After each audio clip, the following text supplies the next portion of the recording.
حدیث نمبر 407 عن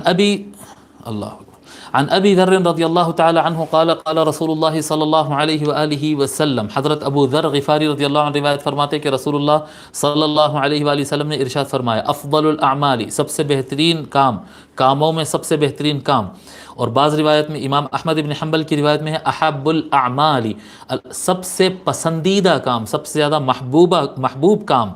پھر فرماتے وفی روایت للبزار افضل العلم، امام بزار اپنی مسند میں جو روایت کی ہے اس میں لفظ ہے افضل العلم، سب سے بہترین علم، سب سے بہترین کام، سب سے پسندیدہ کام، سب سے بہترین علم کیا ہے؟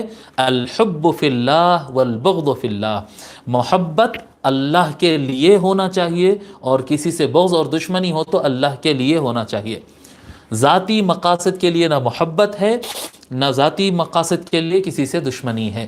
اگر کوئی ناانصافی کر رہا ہے تو کیونکہ وہ اللہ ناانصافی کو پسند نہیں کرتا، اس لیے آپ اس کے مخالف ہونا چاہیے اور ناانصافی کو ختم کرنا چاہیے، ٹھیک ہے؟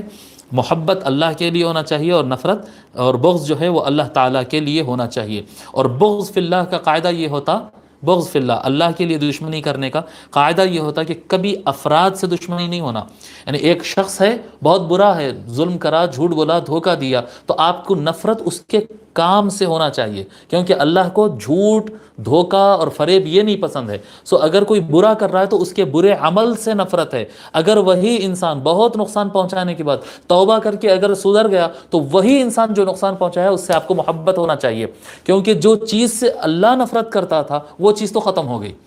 اب وہ سدھر گیا، لیکن آپ کہہ رہے ہیں اب کیا فائدہ سدھر کے، میرے کو تو اتنا نقصان پہنچایا، اس وقت تو اتنے گالی دیا تھا جی۔ تو ہمارے کو کیا ہوتا، ہم شخص سے نفرت کرنا شروع کر دیتے ہیں، انسان سے نفرت کرنا شروع کر دیتے ہیں۔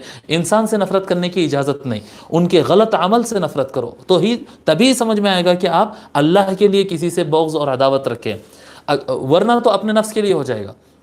کیونکہ جب کبھی بندہ توبہ کر لیتا ہے تو پھر وہ اللہ کے نزدیک صاف ہو جاتا ہے، سدھر جاتا ہے، ٹھیک ہے؟ تو بغض محبت بھی ہمیشہ اللہ کے لیے ہونا چاہیے، اور نفرت اور عداوت، نفرت تو نہیں، عداوت اور دشمنی بھی اگر کسی سے ہو تو وہ اللہ کے لیے ہونا چاہیے۔